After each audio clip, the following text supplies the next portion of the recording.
नमस्कार, प्रणाम। मैं आपका अपना विशु राय हाजिर हूँ जुल्म की दुनिया की एक और नई कहानी के साथ। साथियों, जब आप वीडियो को लाइक करते हैं, शेयर करते हैं, सपोर्ट करते हैं, तो एक मोटिवेशन मिलता है जिससे हम नई नई कहानियाँ, नई नई घटनाओं को लेकर आपके सामने आते हैं। साथियों, सपोर्ट करें, अपना प्यार दें, अपना आशीर्वाद दें। आते हैं आज की कहानी पर। साथियों, मैं बात कर रहा हूँ उत्तर प्रदेश के लखनऊ की। उत्तर प्रदेश की राजधानी लखनऊ में बीबीटी थाना क्षेत्र के अंतर्गत एक कॉलोनी लगती है, शलारगंज ग्रीन सिटी। उसी में एक महिला अपने दो बच्चों को लेकर साथ में रहती थी। दो बड़ी बेटियां, विधवा महिला। लेकिन रात तकरीबन 11 बज रहे थे। महिला पुलिस को फोन करती है और कहती है कि मेरे घर में एक लाश पड़ी हुई है, आओ और इसे लेकर जाओ। अब जैसे ही यह खबर पुलिस को मिलती है, पुलिस हैरान रह जाती है कि आखिर एक महिला फोन करके इतनी रात को बता रही है कि उसके कमरे में एक लाश है। अब इधर पुलिस मौके पर, पुलिस की एक नहीं बल्कि 3-4 गाड़ियां मौके पर पहुंचती हैं। राजधानी का मामला रहता है, कत्ल का मामला रहता है। इधर जब पुलिस पहुंचती है तो जाकर देखती है कि वाकई में दो लड़की और एक महिलाओं के बीच एक नौजवान लड़का पड़ा हुआ है। शरीर से खून निकल रहे थे, उसकी मौत हो चुकी थी। इधर पुलिस बॉडी को अपने कब्जे में लेकर उसकी शिनाख्त करती है और फिर जांच पड़ताल शुरू करती है कि आखिर कत्ल की वजह क्या है, उसकी मौत क्यों हुई, किसने मारा, क्यों मारा। तब साथियों एक ऐसी कहानी निकल कर आती है जिसको सुन करके पूरा उत्तर प्रदेश ही नहीं, पूरी राजधानी ही नहीं, बल्कि पूरा देश हिल जाता है। दरअसल साथियों, इस कहानी की जो शुरुआत होती है, इस घटना की शुरुआत होती है आज से ठीक 12 साल पहले, साल 2013। साल 2013 एक महिला जिसका नाम रत्ना रहता है। रत्ना अपने दो बच्चों के साथ, दो बेटियों के साथ बेहद खुश थी, अपने पति के साथ बेहद खुश थी। लेकिन धीरे धीरे उसका पति नशेड़ी होता जाता है, शराब का आदी हो जाता है। जितना भी कमाता था उस सारे पैसों से वो शराब खरीदता था, अपने दोस्तों को पिलाता था, खुद भी पीता था और पूरी तरह से अपने शरीर को, यानी कि अपने स्वास्थ्य को खराब कर चुका था। एक दिन अचानक से शराब पीने की वजह से उसकी मौत हो जाती है। अब इधर पत्नी को समझ में नहीं आ रहा था कि वह पति की मौत पर रोए या फिर आगे की आने वाली समस्याओं के बारे में वो सोच सके, क्योंकि एक पति ही कमाने वाला था जो कि नशेड़ी था। अब नशेड़ी पति से तो पत्नी को छुटकारा मिल जाता है, रत्ना विधवा हो जाती है, लेकिन दो बेटियों की जिम्मेदारी सर पर थी। इधर रत्ना अपने पति का दाह संस्कार करती है और उसके मौत के जो पैसे मिले थे, जो उसके नौकरी से पैसे मिले थे, जो पेंशन वगैरह मिलती थी, उसी से अपने दोनों बेटियों का खर्च चलाती थी, अपने परिवार का खर्च चलाती थी। लखनऊ में ही एक किराए का मकान लेकर के वो अपनी बेटियों के साथ रहती थी। अब बेटियां बड़ी हो चुकी थी, बेटियां स्कूल जाती थी, ना सॉरी कॉलेज जाती थी, लेकिन उन्हें पढ़ाने के लिए एक ट्यूटर की जरूरत थी। अब रत्ना ट्यूटर की तलाश करती है, तभी एक व्यक्ति से उसकी मुलाकात होती है जिसका नाम रहता है सूर्य प्रताप सिंह, जो कि पेशे से इंजीनियर रहता है।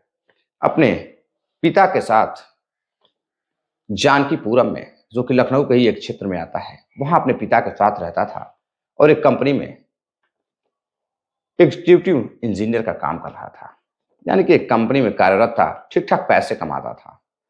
घर उसका देवरिया रहता है। इधर जब दोनों बेटियों को देखता है जाकर, जिसको ट्यूशन पढ़ाना था, तो बेहद खुश होता है। विधवा माँ थी और दो बेटियां।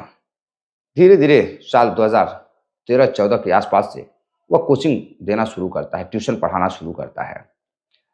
अब धीरे धीरे मामला बढ़ता गया, नजदीकियां बढ़ती गई। रोजाना रत्ना से बातचीत करना, उसकी बेटियों से बातचीत करते करते अब रत्ना को सूर्य प्रताप से मोहब्बत हो जाती है और इधर सूर्य प्रताप भी रत्ना से मोहब्बत करने लगता है।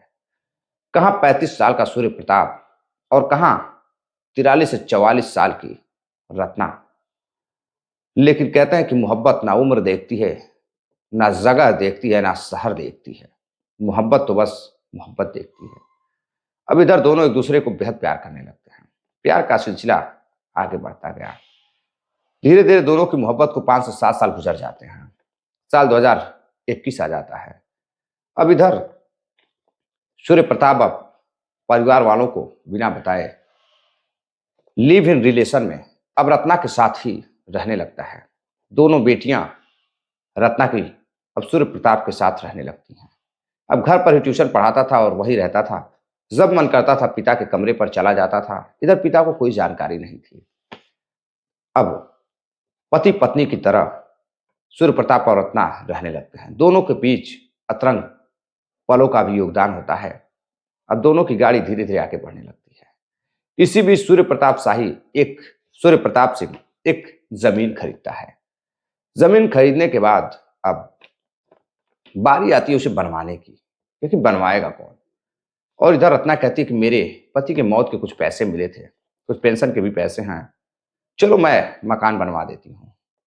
अब इधर उस जमीन पर मकान बनता है और फिर उसी पर जाकर उसी मकान में सूर्य प्रताप और रत्ना लिव इन में दो बेटियों के साथ रहने लगते हैं। इधर कोचिंग पढ़ाते पढ़ाते ट्यूशन देते देते दोनों बेटियों को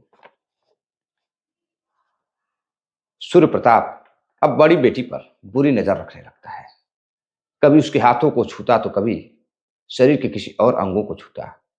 इधर मामला अब गंभीर होने लगता है। मां के साथ साथ अब उसकी नजर बेटियों पर पड़ने लगती है। इधर रत्ना को जब इसकी जानकारी होती है तो डांट फटकार लगाती है। तो सूर्य प्रताप कहता है ऐसी कोई बात नहीं है, वो मेरी बेटी के समान है और लगभग जो बड़ी बेटी थी 5 से 7 साल सिर्फ छोटी रहती है सूर्य प्रताप से। अब इधर बुरी नजर पड़ने लगती है और फिर धीरे धीरे अब उसकी बड़ी बेटी को सूर्य प्रताप पसंद करने लगता है। इधर रत्ना अब बेटियों के और सूर्य प्रताप के यानी कि अपने पार्टनर प्रेमी के व्यवहार से काफी दुखी होने लगती है। अब उसे समझ में नहीं आ रहा था कि वो क्या करे। कभी बेटियों को लेकर झगड़ा होने लगता है सूर्य प्रताप से, तो कभी जमीन को लेकर के, तो कभी मकान को लेकर के, क्योंकि जमीन तो सूर्य प्रताप ने खरीदी थी और मकान तो रत्ना ने बनवाया था। लेकिन रत्ना मकान बनवाने के बाद उस पर अपना हक जताने लगती है। धीरे धीरे दोनों की मोहब्बत थी सूर्य प्रताप की और रत्ना की, वो पुरानी होने लगती है। अब मोहब्बत घिसने लगती है और सूर्य प्रताप का दिल अब रत्ना से हटकर उनकी बेटियों पर आने लगता है। बड़ी बेटी के साथ अब वह गलत ढंग से पेश आने लगता है। एक दिन रत्ना देख लेती है तो वह मना करती है।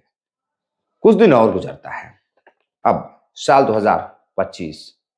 इधर पिता बार बार मना करता था कि सूर्य प्रताप तुम वहां मत जाओ, मैं तुम्हारे लिए एक लड़की देख रहा हूं, तुम्हारी बहुत जल्द मैं शादी कर दूंगा। इधर परिवार वाले लड़की देख रहे थे, लेकिन सूर्य प्रताप तो किसी और ही खेल में मगन था। उसे कहीं और ही मजा आ रहा था और ही आनंद आ रहा था। अब वह बड़ी बेटी के मोबाइल में एक दिन एक व्यक्ति की फोटो देख लेता है।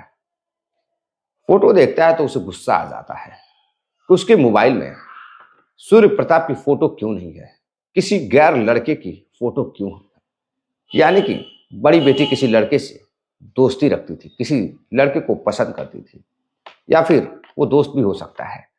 उसकी फोटो उसके मोबाइल में थी। अब इससे वो गुस्सा हो जाता है और गुस्सा होने के बाद साथियों अब उस बड़ी बेटी को लेकर एक कमरे में जाता है। कमरे में ले जाकर बंद करता है, उसको मारने पीटने लगता है। अब वो चीखने लगती है, चिल्लाने लगती है। अब इधर छोटी बेटी जब आवाज सुनती है तो दौड़ कर जाती है, अपने माँ को बताती है और फिर उस कमरे में जाती है। कमरे में जाकर वो छुड़ाती है और कहती है कि तुम ये क्या कर रहे हो, तुमसे क्या मतलब है उसके मोबाइल में किसकी फोटो है किसकी फोटो नहीं है। लेकिन वो कहता है कि नहीं, इसके मोबाइल में किसी और लड़के की फोटो नहीं होनी चाहिए, यह गलत रास्ते पे जा रही है। अब एक माँ जिसको सब कुछ पता था कि उसकी बुरी नजर, उसके प्रेमी की बुरी नजर अब उसकी बेटियों पर पड़ चुकी है। अब वो गुस्सा होती है और गुस्से में हाथ में चाकू उठाती है और फिर उस कमरे की तरफ पड़ती है। कमरे की तरफ पड़ती है और फिर दोनों बेटियां हाथ पैर पकड़ लेती हैं और छटपटाने लगता है, चीखने लगता है और कहता है ये तुम क्या करने जा रही हो।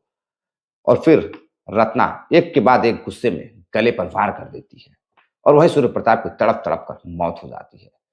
गले से खून निकलने लगता है। रात काफी हो जाती है। तीनों बैठकर आपस में माँ और बेटियां बातचीत करते हैं, सदमे में चले जाते हैं। फिर रत्ना को कुछ समझ में नहीं आता है कि वह क्या करे, लाश को ठिकाने लगाए या फिर पुलिस को खबर करे।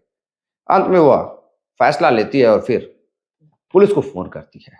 अब मौके पर जब पुलिस पहुंचती है, डेड बॉडी को देखती है तो पुलिस भी हैरान रह जाती है। शरीर के आसपास से खून निकल रहे थे, यानी कि अभी जल्दी की घटना, यानी कि कुछ ही घंटे हुए थे उसकी मौत को। इधर पुलिस पोस्टमार्टम के लिए भेज देती है और घर वालों को फोन करती है। और जैसे ही घर वालों को पता चलता है, सूर्य प्रताप के पिताजी को, घर वालों को, कि उनकी बेटे की मौत हो चुकी है, एक महिला और उसकी दो बेटियों ने मिलकर उसे मार डाला है। परिवार का रो रो कर बुरा हाल हो जाता है। पिता कहता है, मैंने तो बेटे को मना किया था, मैं तो उसकी शादी देख रहा था और मेरा बेटा ज्यादा पैसा कमाता था।